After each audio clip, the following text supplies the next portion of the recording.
Okay. Well, we can get moving here. It's 11 o'clock here in Mountain Time. We'll launch into our conversation today. My name is Christian Nielson. I'm part of the leadership team here at DecisionWise. I'm joined by DecisionWise President Matthew Wride. Matt and I love to do these webinars together and look forward to the conversation. A couple housekeeping things that I will forget if I don't say it right now. This webinar does qualify for SHRM and HRCI credit, so we'll just send an email with those details following the presentation today.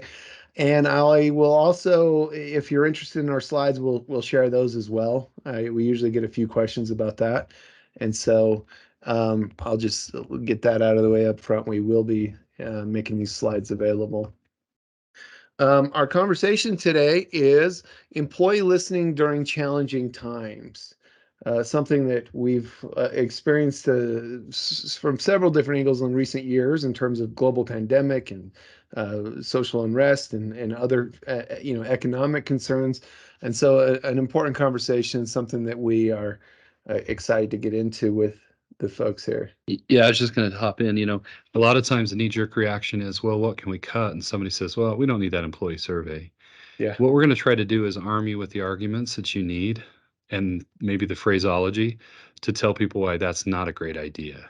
Now, it doesn't mean you can't trim some areas, and we'll talk about maybe what you keep and what you can push off for a little bit. But it's a bad idea just to cut out the survey altogether. And again, we're going to try to help you make compelling arguments as to why that's the case. Yeah, yeah. And Matt and I, in our last webinar together, we had more audience participation. We loved it. It was a format that I think worked better for those attending and also for us. And so we want to start this off with another group question. So please help us all learn and grow together. Enter a response in the chat box, and we'll keep our eye on that. And also feel free to use that chat function for question comments throughout the conversation. I think last session we had so much great participation. We included those chat notes with the slides when we sent those out. Yeah. All right. Hello from beautiful Monticello. Yep, Teresa figured out the chat. So let's keep that coming. We love some interaction there. So first question, and it might seem like a simple question, but I really want to hear Egypt. Okay, Egypt's the distance to beat. Anyone further than from Utah than Egypt? I promise not to comment on every comment, but just Egypt caught my attention. Here's the question for the group. Why do we listen to employees? Why is employee listening important? What do we hope to gain from employee listening? Please give us some responses in that chat function. You know why that chat fills up? A lot of things that I hear is, we want to know how happy our employees are. We hear words like that, or we want to know how they're feeling about things. And that's all right. I mean, we agree with that. But there's so much. And some of these are touching upon my point: retention, health of the organization. We can do a better job in this space of realizing that there's operational data, significant operational data points that can be found from employee listening. And when you turn the spigot off, you're losing access to some of that stuff. Inform your strategy, right, Emily? Put that in the chat, right? What a great way to use employee listening to understand things. So anyway, I love some good stuff in there. Health of the organization, retention, engagement, certainly conversations we're very familiar with. And I mean, we run engagement surveys. We've written books on employee engagement and the employee experience. It's certainly a key concern here and a part of our conversation. But I love, Matt, we're also starting to paint the bigger picture of what's possible with employee listening in terms of, to Emily's point, informing our strategy. Our employees know things that the senior leadership team doesn't know. things that HR doesn't know. They're closer to our customers in many cases.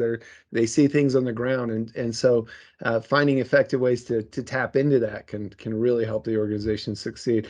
Employer branding, expectations versus reality. Matt, you know a lot about that in terms of Sure. kind of that employee contract. What are we expecting, and what are we actually receiving? What's that gap in our experience? Well, you were mentioning, and this might be apocryphal and it's just kind of an anecdotal story, but it was a story about an organization who was completing a major initiative, and they asked all the senior managers, of course, when it's going to be done, and everyone's like, it's going to be done right on time. And then they decided to survey those on the ground, and they're all like, oh, you're going to be 2 months late. And sure enough, they were 2 months late, right? But they sort of filtered out all those people who had a bias to Yeah. responding a certain way, and they got down to the people who are like, no, I really know what's happening. I know we're 2 months out. So, Well, expectations versus reality. There's a good one right there. it reminds me of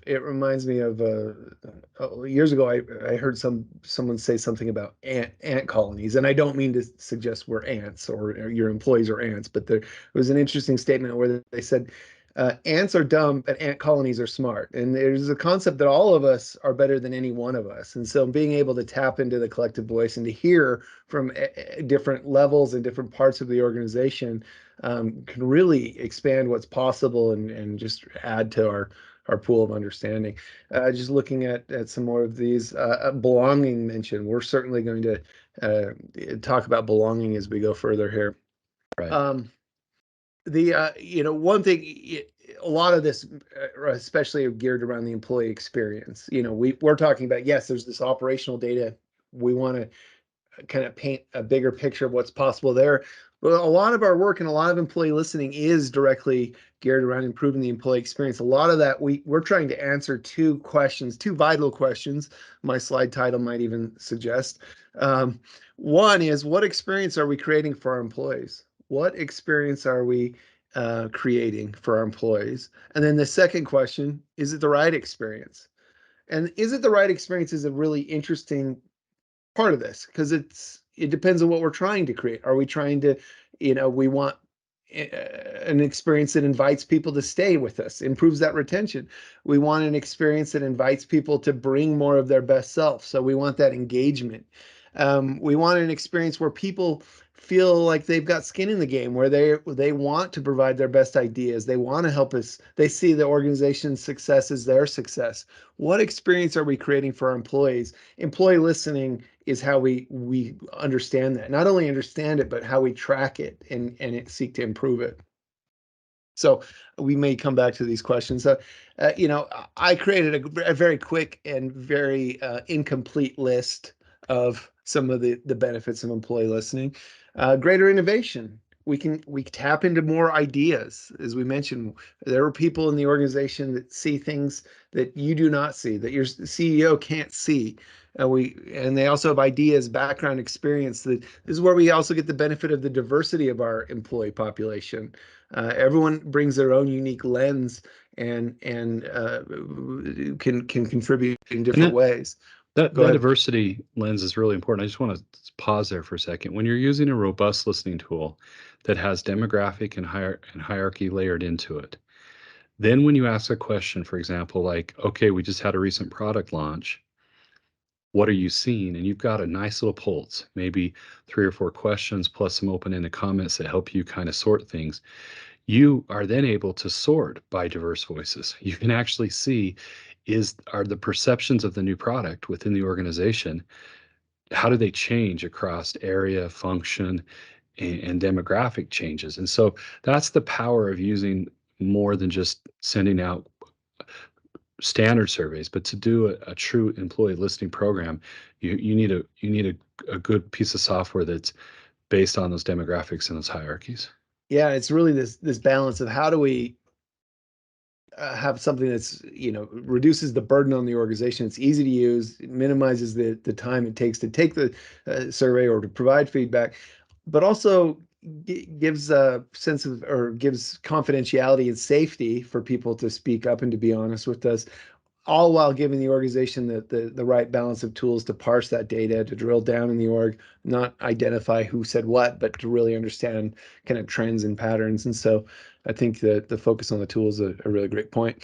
Um, Better operational performance. We often we see this conversation kind of separated from operational metrics and performance, but understanding the employee voice and employee listening can improve how the organization is performing. Improved employee experiences is where most of our heads go when we're talking employee listening, and it's certainly a very key primary concern. This is where we can increase engagement. We're listening to understand what they want and how to respond to that, understand their needs. Um, is probably a nicer way to say than what they want. Reduce turnover. We want people to feel like this is a place they can succeed, that they have a future here, that there's a path for them to win and to explore their potential as part of our organization. And we listen to understand if we're on track with that or if adjustments are made. Trend tracking. We'll come back to this several times. One of the dangers of stopping your listening is you start to get gaps in your trend data. And that trend data is so important to be able to maintain and demonstrate improvement, or to hold ourselves accountable if we slip. And there's accountability right there. Deeper employee trust. Um, People like to be heard. We'll spend some time on that. Better individual development. Um, Feedback in employee listening, we also apply that to individual development and performance reviews in 360 and multi-rater feedback. More accurate performance reviews. And then this, it was mentioned in the chat around belonging, deeper sense of belonging and connection to the organization.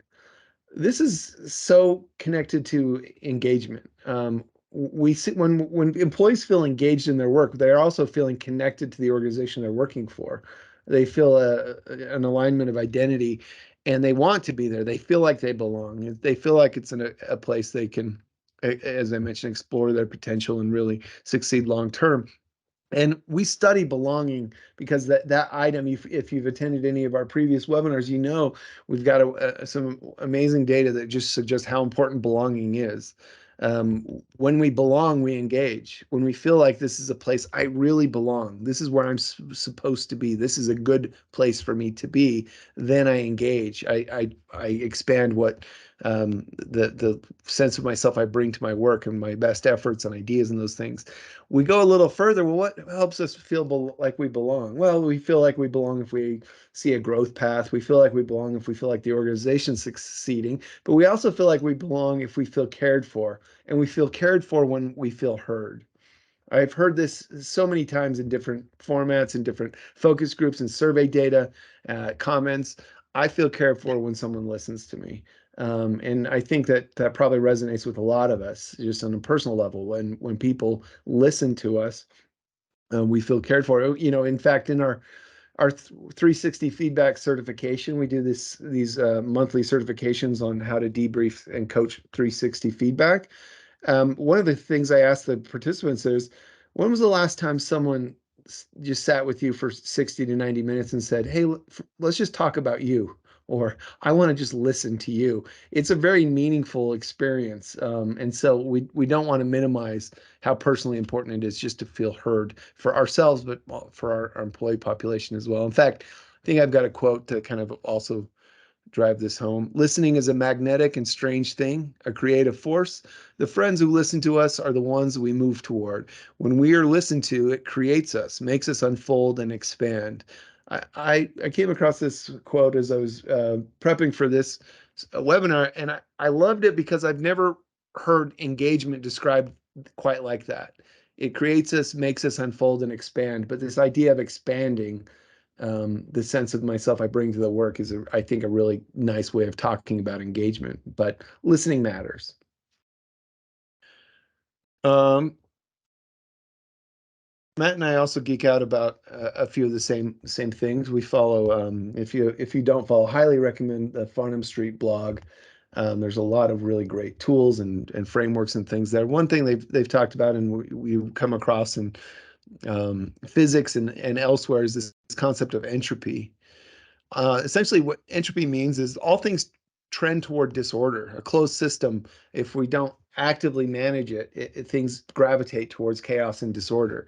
I'll read the thing here. More specifically, the second law of thermodynamics states that as one goes forward in time, the net entropy, degree of disorder, of any isolated or closed system will always increase, or at least stay the same.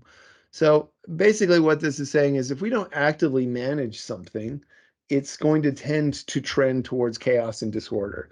And so sometimes we can, just coast along on a strong culture, and things can uh, just happily work out. But more often than not, you need fire tenders. You need to be listening and actively taking a role in making sure that the shape of the culture and the employee experience is headed into a positive direction, leading to outcomes you're comfortable with, from engagement and retention and all those good things, but also for the performance of the business as well. And so making sure that employee listening continues is just really important in sense of that we've got to um, keep managing the field we're working in. One of the challenges with employee listening is you're often looking at lagging indicators, right? Stuff that's coming well after. What we're trying to do is shorten that lag time.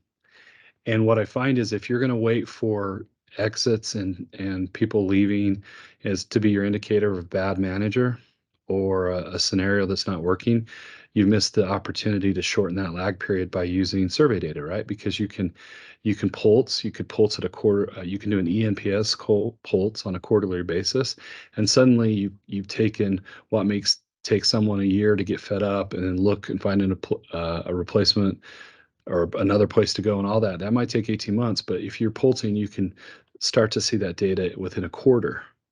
And so Yeah. you've shortened your lagging indicator dramatically. And if you're going to manage entropy, if you're going to manage this complex system, even if you just have 50 employees or even if you have 30,000, you're trying to manage this complex system, you know it's going towards entropy.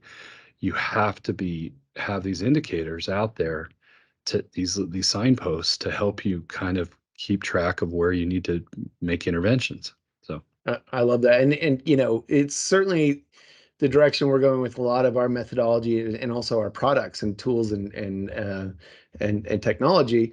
We want to facilitate shorter bursts of surveys and more meaningful, simplified metrics. So ENPS, Employee Net Promoter Score, is a great one that you can do more frequently and kind of measure the level of net entropy, or are we on track? Are we losing track, or losing the trajectory we want?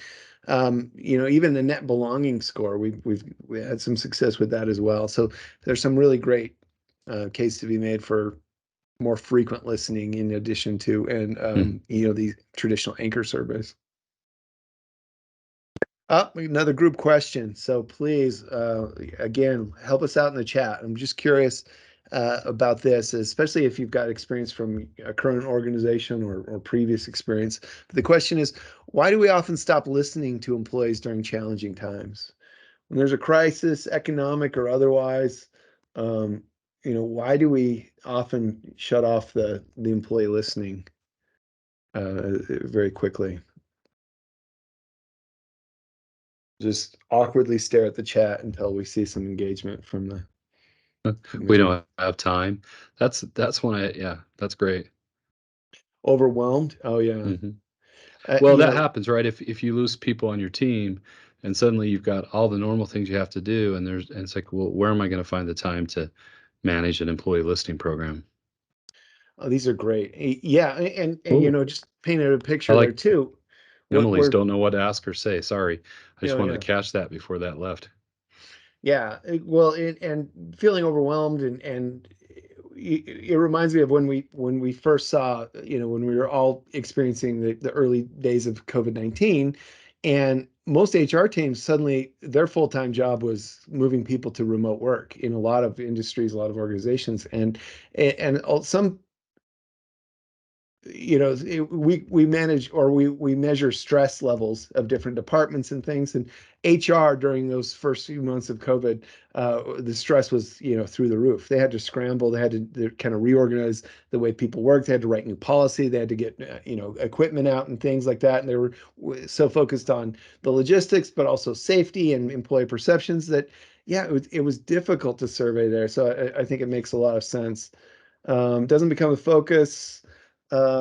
Managing other issues. Yeah, we get busy, other things happen. Yeah, you're right, Matt. That's a great point. We Don't don't know want to what hear to the ask. answers from Tiffany and Casey, afraid of the Pandora's box of asking Yeah. questions, you know. And that's a fair points on some of these. We often say don't ask a question if you're not willing or able to respond to it. So the classic case is, should we ask compensation questions? I'm like, okay, if it comes back low, are you willing to do anything about it? Or the other question is, did you ask a comp question last year? Because if you ask one of those questions, they'll be looking for that going forward. But it's a fair point that if we can't respond, do we ask? The other point on this is, from healthcare, this concept of do no harm. We don't want to get it wrong and make things worse. We want things to get better if we're asking employees questions. And so the Pandora's box um, comment is makes a lot of sense to, I think, a lot of us.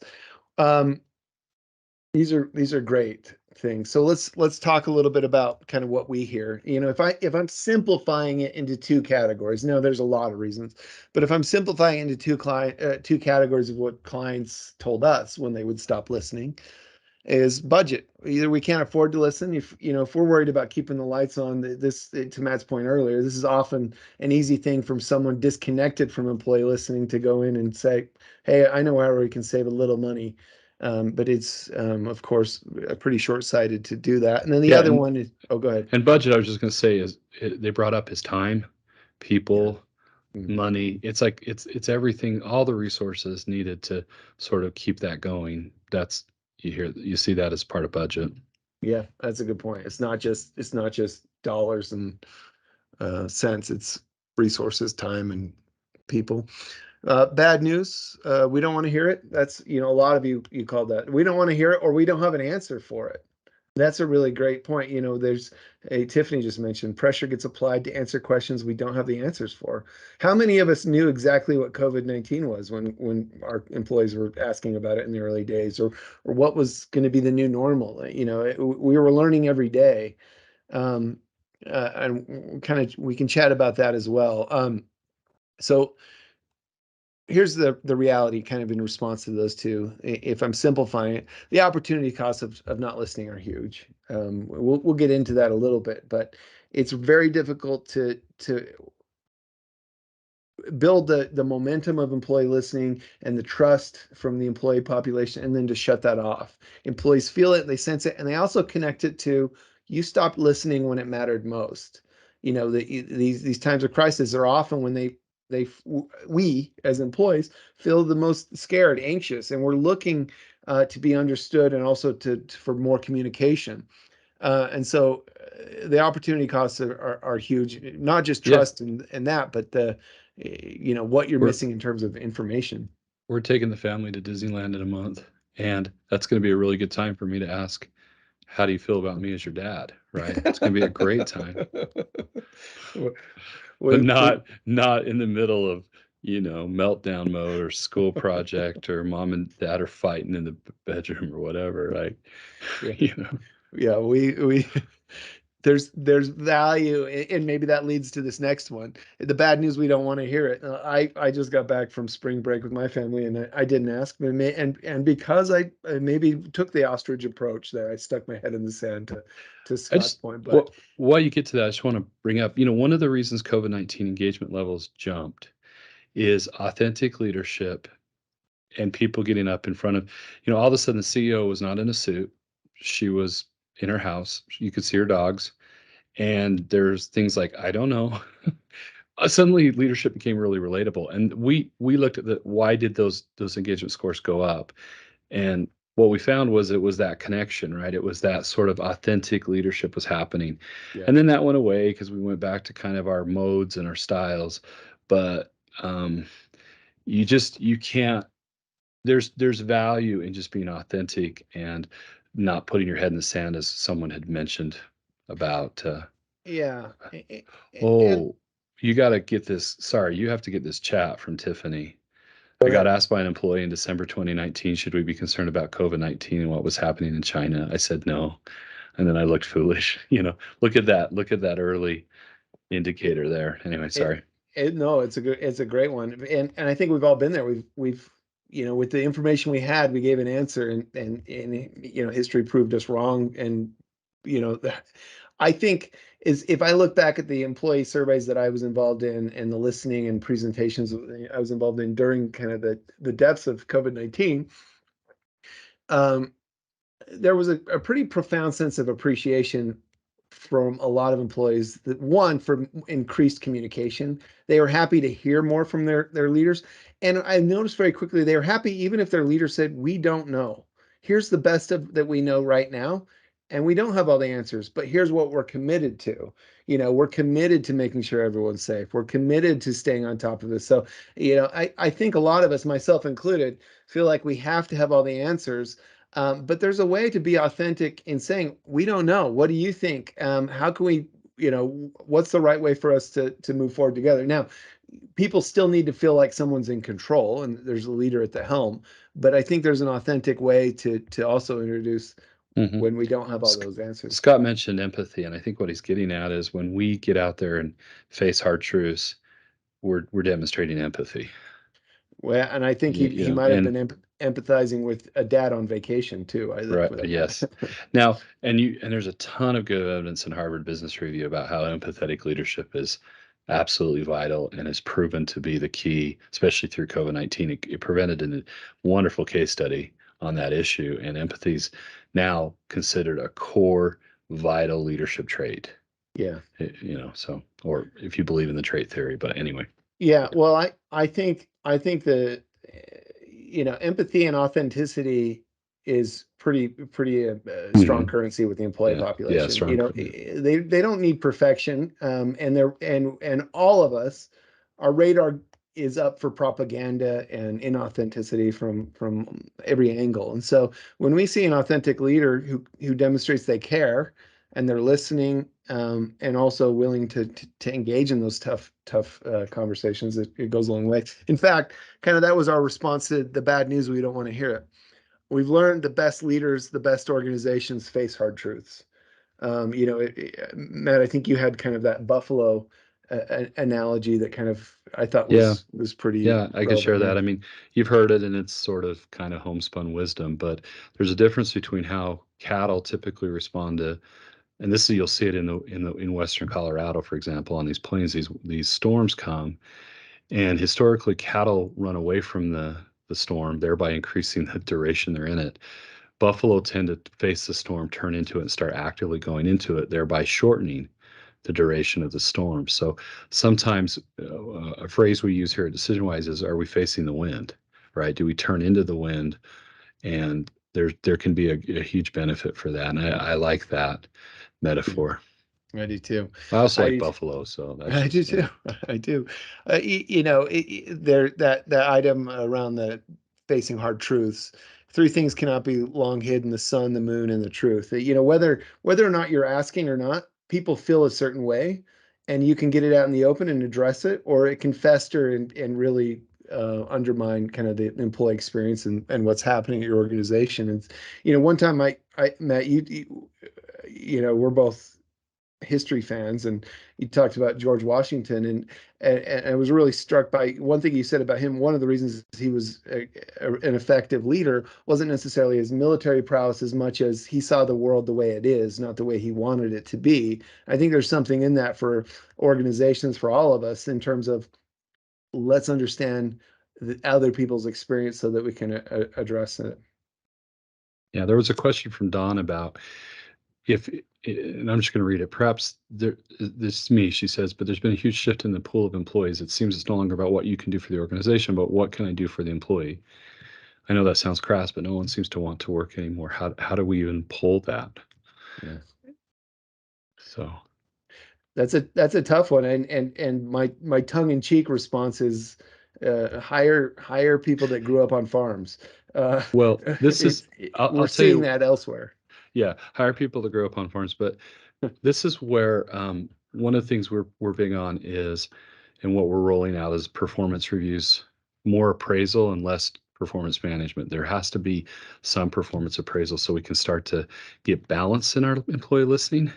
Yeah. If we're always taking input of, well, you tell us how we're doing, you're telling us how we're doing, and we're never saying, well, let's focus on how you're doing, right, as an employee. And so one of the things we're trying to make sure is that as we offer our tools, particularly in our platform, that we ensure that we've got both, we're bi-directional in the Yeah. sense of how we're listening.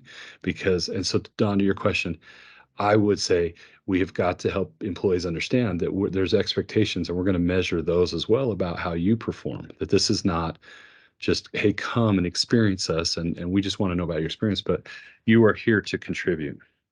And I love that, and a really great, Don. I think a lot of us have seen and felt that same thing. One thought on that is the way we talk about employee engagement. We also talk about this concept of the 50-50 proposition. There's a portion of it owned by the employee, a portion of it owned by the organization, and I do agree that right now it feels like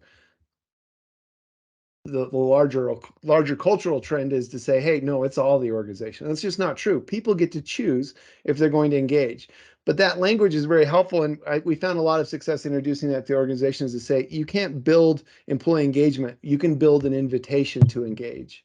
And that's really where the edge of our organizational influence is. We're building an employee experience that is, we're doing our best to tune that experience to invite people to bring their best selves, but we have to recognize that those employees get to choose if they're going to engage. In fact, our CEO Tracy Malett wrote a book on that subject too, about why employees do or do not choose to engage, or they pass on some of the opportunities around them. That's called Swipe. Yeah, we'll include a link to Swipe if for those that are interested in the materials when they go out. It's Swipe, and it's available on Amazon. So Yeah, pardon the shameless plug, but there you go. there you go. It's a good question. Um, let's go to another question for the group. So, knowing that it's one of the things that often gets minimized during tough times, how do we ensure employee listening remains a priority? How do you convince leaders, hey, we've got to keep the faucet on, we've got to keep the lines of communication open in these channels for listening to our employee population? So you know that I have a strong perspective on this, and I think the best way to do that is that to evaluate are your employee listening campaigns providing data, the right operational data that's really helpful. Frequent ENPS scores, more than just happy employees, thumbs up, thumbs down, but really you've got a robust campaign. You're getting exit data. You're understanding how people who are recently onboarded in, and you've got this all stitched together. You know what's going to then people become reliant on that. They realize that it's useful, and that's going to keep this as a priority. But you have to have a robust plan. Number two, you can't hoard the data. And I sometimes get the sense that HR loves to sort of hoard the data, and I'm not. I'm just going to say it as in the sense of it's your job to get the data in and out to operational leaders as quickly as possible, Yeah. and so that they can use it. If you're getting exit data in, get it to them quickly so that they can see and start to rely on that. So anyway. Yeah, well, I almost joke when we deliver results to an organization, we should almost give them an expiration date, because it's a real tragedy when we help them collect the data, get it in, and then they don't do anything with it for 6 months, because the stuff needs to be acted on when it's fresh and distributed, and to your point, not hoarded, which I think we've got a couple more slides on it. Um, let's say get all levels of management involved. I love that, Teresa. In fact, we're gonna jump right on that here. One little quote that it's not the worst one to have in your back pocket. Usually people like this one, but listen to the whispers, or soon you will be listening to the screams. Um, that's often what I've told teams that have thought, well, maybe we'll pause for a year. I'm like, yes, you can pause for a year, but there's going to be a cost to that in terms of the employee experience, and also losing some ground, and potentially some of these things where you get some early indicators from your employee listening. You can avoid some significant organizational and personal pain in the future. And so listen to the whispers, or soon you'll be listening to the screams. I love that. And but kind of going to Teresa's point, and Matt, to your point as well, we don't want to hoard the data. We don't want it to be at one place. In fact, there's two things that I pitch when I would talk to executive teams about their employee engagement results. One, I'd say, okay, we've got to figure out how we're going to respond to this feedback. We've got to take some action. But as important, we also need to move up the continuum in this maturity model, which means we need to expand the ownership of the employee experience. So the way this progresses, if we look at this chart, it starts at the bottom. If we're not measuring or doing anything actively, we have this passive employee experience. Might be good, might be bad, might be in the middle, a little bit of both. But as we start to take an active role in shaping it, we usually see baseline employee experience. Here we're measuring it, we're taking some action, and we're communicating the results. And in this place, this is great. A lot of companies come to us at this level. It's our first survey, or they've done a few. The limitation here is it's seen as HR survey. Okay, HR, you can have your survey. What are you going to do with it? And it's an unfair effort to put all on the HR to be responsible for the action. Now, HR should be the keeper of the flame. They should be the internal experts, but they can't be the solely responsible for all the actions. And so And there's that, and just go to ahead. jump in, that's what I'm trying to say is the more we let others define this as HR data, the more we're doing ourselves a disservice. Yeah. Because this is data about leadership and about operational things. So you are a key cog and you're the expert in knowing how to gather and helping and facilitate, but do not let others define this as this is just HR data. No, this is core operational data that relates likely to the most significant expense item on your income statement, which is labor. Yeah. Yeah. Okay. So we tweak and spend all sorts of money on all of these cost setting ideas on other line items on the P&L, but we don't want to do that for the most expensive item, Very good point. Very right? good point. So don't define this as HR data. Define this as this is me as HR helping you have operational data for the most likely most significant line item on your expense side.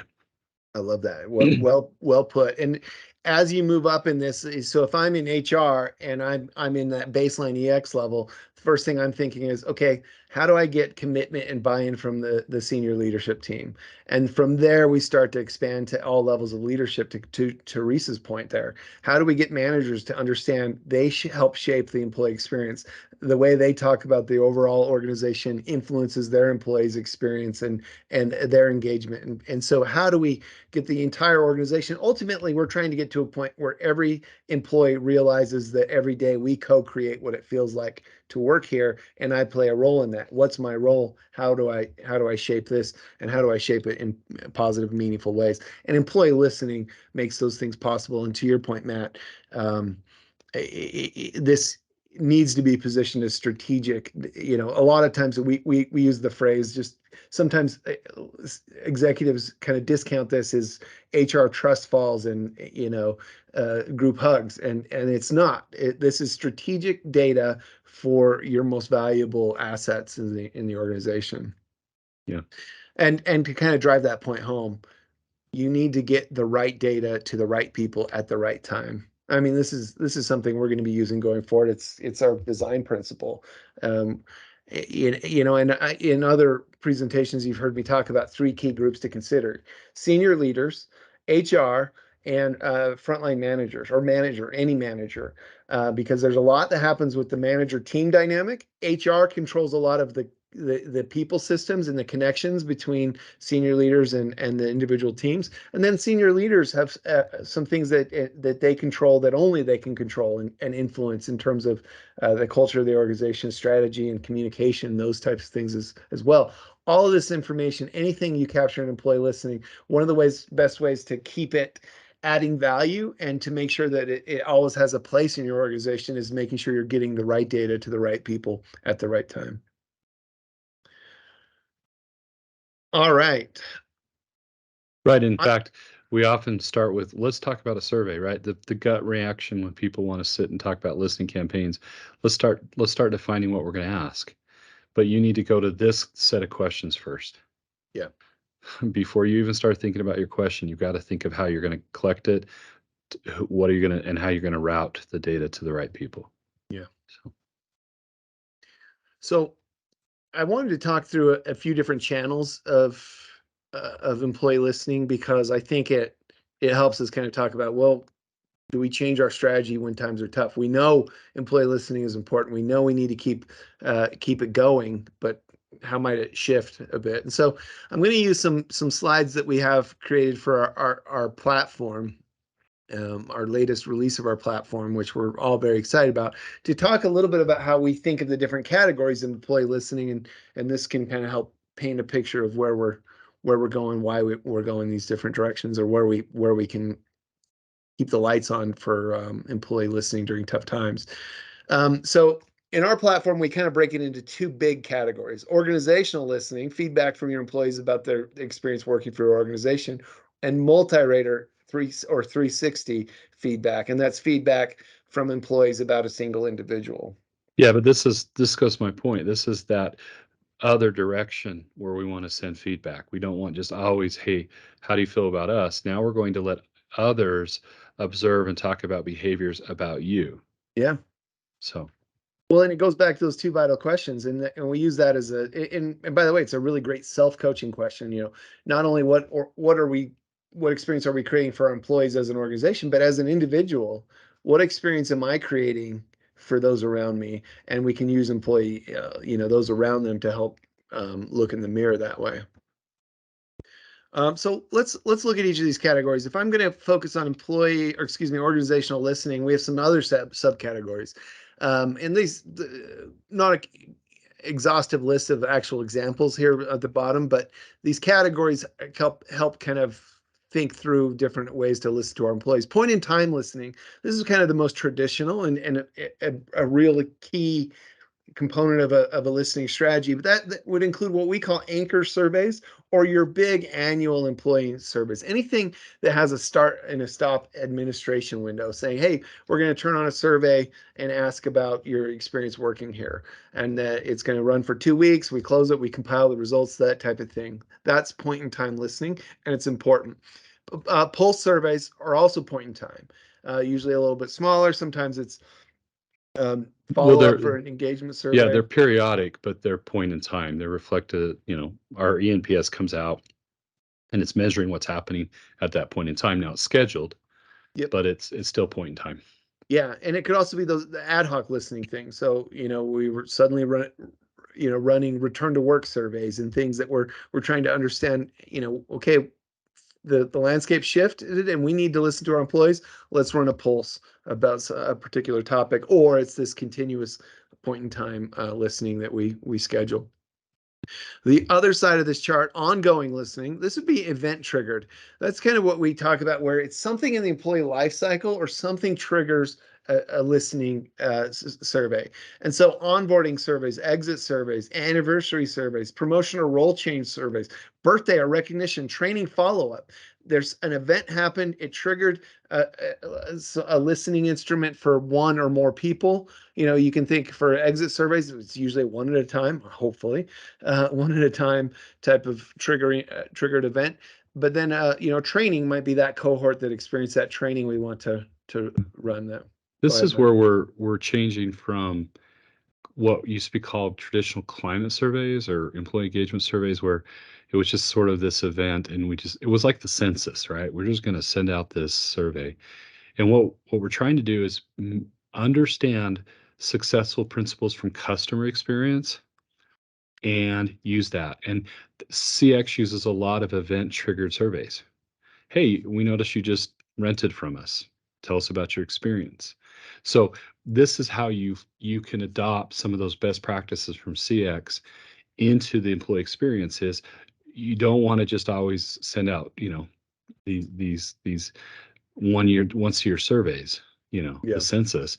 You want to have these event triggered, and then this stitches together a better, more holistic view of kind of what it's like, and it helps us combat recency bias and some of the other challenges we face with large scale point in time surveys. Yeah, I think a really great point. Then the last category, always on. Sometimes we want to leave the phone at the ready there, and so it's suggestion box or whistleblower. These channels that the employees can initiate when they give feedback. It's not triggered by an event. It's not Yeah. a scheduled And admin. just to share one, we have an always on suggestion box. It's anonymous. And we learned that we needed a bigger garbage can in a production room. Yeah. Just dumb, but it was just, oh, okay. We didn't Yeah. know. It was helpful. And a garbage, for $15, we can respond Yeah. to that, but also, more important than the garbage is that, oh, someone heard me Oh, and yeah. responded. That was Yeah. the real value of that whole thing is I said something and all of a sudden a garbage can appeared. Someone listened. Someone listened. Um, so if we're thinking through organizational listening, these are some categories that kind of help think through the lens of, okay, what do we have? What do we need? Where do we have an opportunity to expand our listening? If we're going the other side of this, it's that multi-rater feedback. Um, if we're simplifying this, it's into two categories: individual development, so 360 feedback for development, and usually best when it's accompanied by a facilitated debrief, uh, which is why we do those certifications, and then individual performance. Um, the world hasn't realize the full potential of multi-rater feedback for performance reviews. It really, and Matt, you're really passionate about this. You can speak more eloquently about it than I can, but it adds a level of fairness. It adds a level of clarity around, oh, this is how other people see me. This is how other people's, are experiencing my performance at work. And it's not just, here's how my manager felt when they were forced to sit down and do this once a year review. It's coming from a few different Yeah. directions and creates a more holistic view. You're right. I am passionate about it. I mean, about 4 or 5 years ago, I kept hearing the one thing we can't get right are performance reviews. Like it's universal. They're hated. Everybody's like, what do we do? And there's sort of like this collective throw up your arms and like, I don't know. And so I looked, I went on a mission and I studied almost every single, I bought a textbook and I studied almost every single form of performance review out there. And what I can tell you is what's perceived as most equitable and procedurally fair are multi-rater. And then we folded in other elements in our system, for example. So we're not just saying, but if you want employees to have greater confidence, you need to start asking from those around them, those they work with, and let them even choose a couple of advocates on their side. And it begins to balance out the picture. And so as you said, I don't think the world quite appreciates there is one basic strategy we can use to make a lot of headway in performance review and particularly performance appraisal, and that is multi-rater feedback. Yeah, So well said. So these categories kind of help paint a picture in terms of, what are we talking about when we're talking about employee listening. Other directions of employee listening might be some things that we don't necessarily recommend, but are out there in terms of um, passive listening, in terms of like monitoring email channels and things. And there's some value in that, but in our experience, that feels like Big Brother's watching, and it doesn't yeah. necessarily do great things for trust and things like that. So we prefer the active feedback collection and listening through survey instruments and assessments. Um, okay, so I wanted to kind of take all that and simplify it into a view. So if we're talking about a very common and robust annual listening campaign, you'd have usually your anchor surveys, your annual engagement survey. If we think those a year apart here on this little chart, we fill in some of the gaps with some pulsing, one or more, just to follow up mid-year on some of the trends that we learned or themes that we learned in the annual survey. We would also potentially round that out with some targeted pulsing if there's some current events or things we need information on, maybe operational metrics or ideas that um, shifting uh, organizational needs. Kind of, I sometimes M&A activity facilitates a pulse or something in your organization. We'd also like to see some of those event-triggered surveys, onboarding and exit as at a minimum. Anniversary are great. We use anniversary surveys as kind of a stratified pulse because it's a really wonderful time to collect feedback. Hey, thanks for another wonderful year with our organization. Please, respond to a 2-question survey, and it's usually net promoter and then an open comment question, but event triggered. And then that kind of EX monitoring just to see how we're doing. And then, of course, we would recommend some of that individual development and performance appraisal through multi-rater feedback, if at all possible. This would be a very good kind of approach to listening. Now, let's say we have to cut back because times are tough, or there's some challenges, or we're stretched thin and we have a very lean team. What would we keep as kind of a minimum viable listening campaign? Well, at a minimum, I'd keep that annual survey going. It's a pretty big miss in your data if you miss a year on that and you lose that trend. You also lose some trust. People notice, especially as we mentioned. Hey, you quit listening when things got hard. Why aren't we investing in that? So you want to keep your annual survey going, and at a minimum, I'd keep your onboarding and exit. Exit data, they leave and they're gone.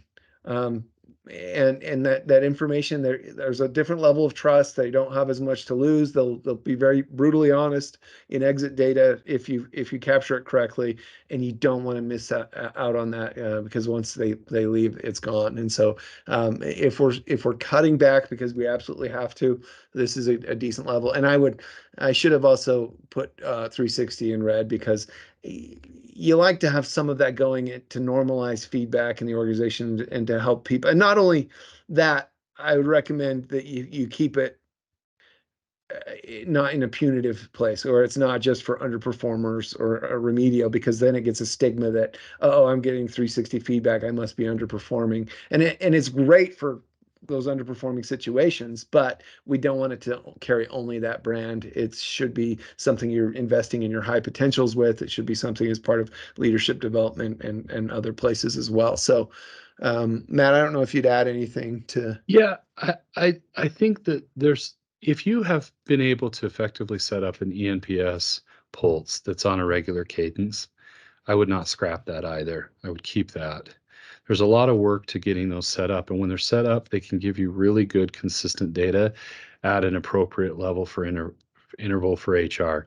HR data is not real-time data, and this is what I mean by that is you don't need to know what your current inventory count is by bar scan. You sell something and immediately it debits or reduces the inventory count or credits the inventory. What you need to do is you need to go every month, 2 months, in that quarterly range is pretty frequent. And if you've set up the time and the effort, the work to get that back is pretty hard. So that's my only other comment is if you have that, it's a very effective pulse that I would not get rid of. Yeah, I think that's a good point.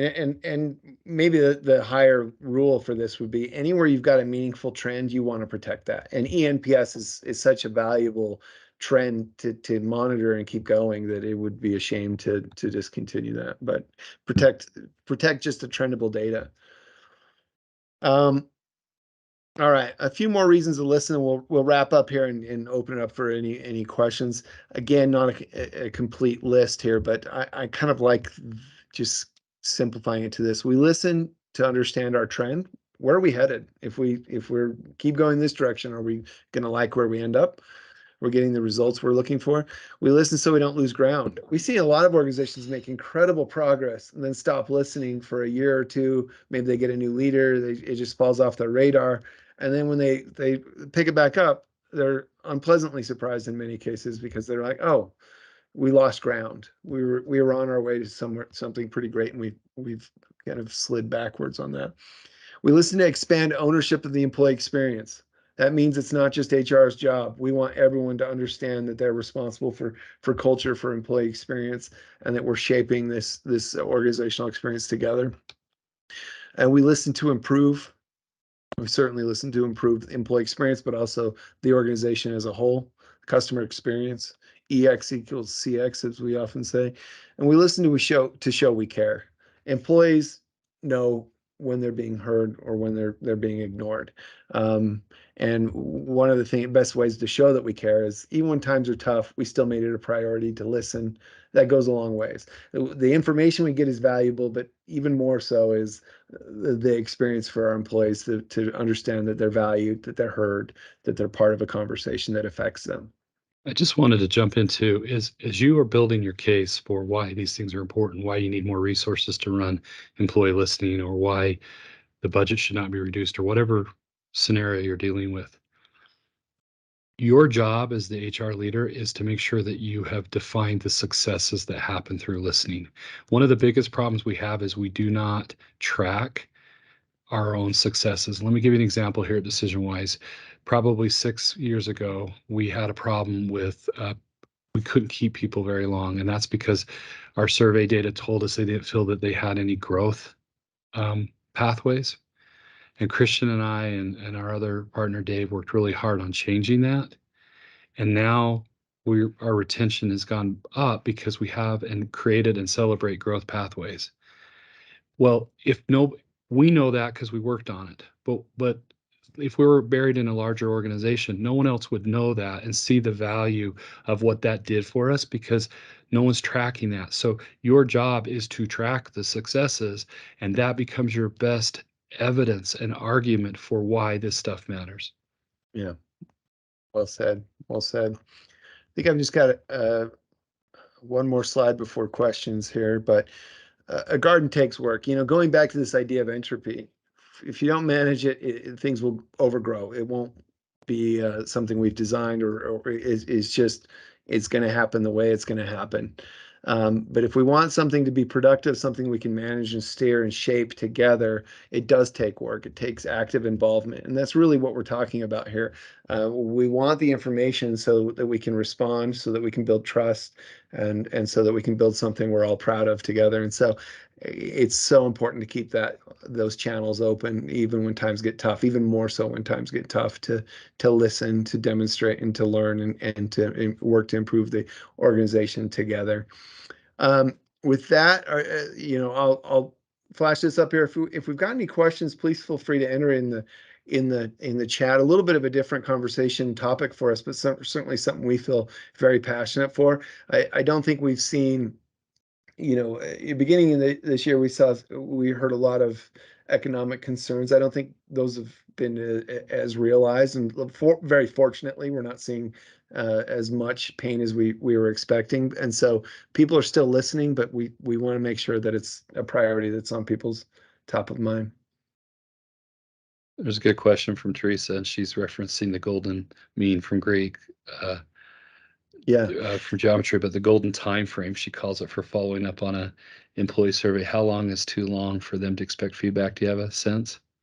How long is too long for them to expect Yeah, feedback? like how long do we have to really sort of get in?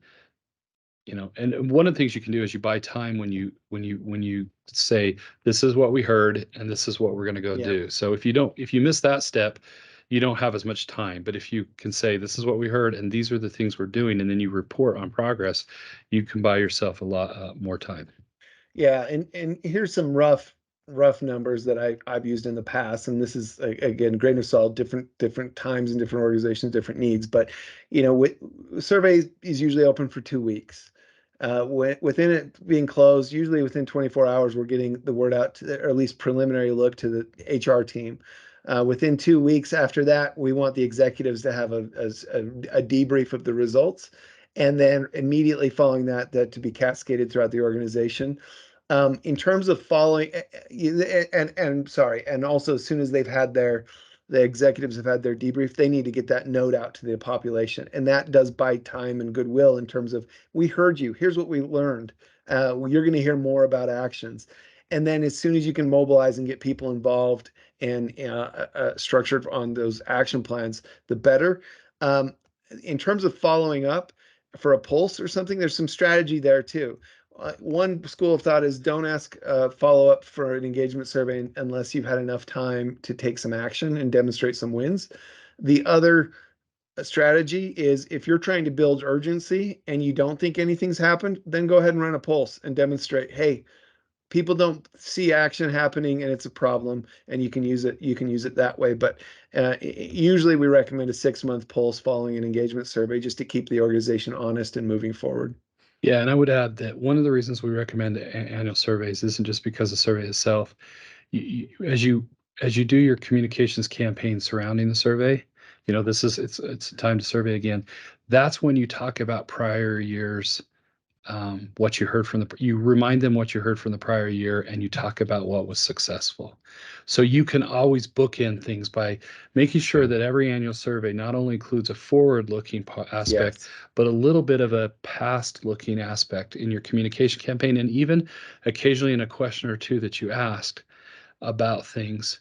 But there's always that element, and that's why we want to keep the cadence and cycle going.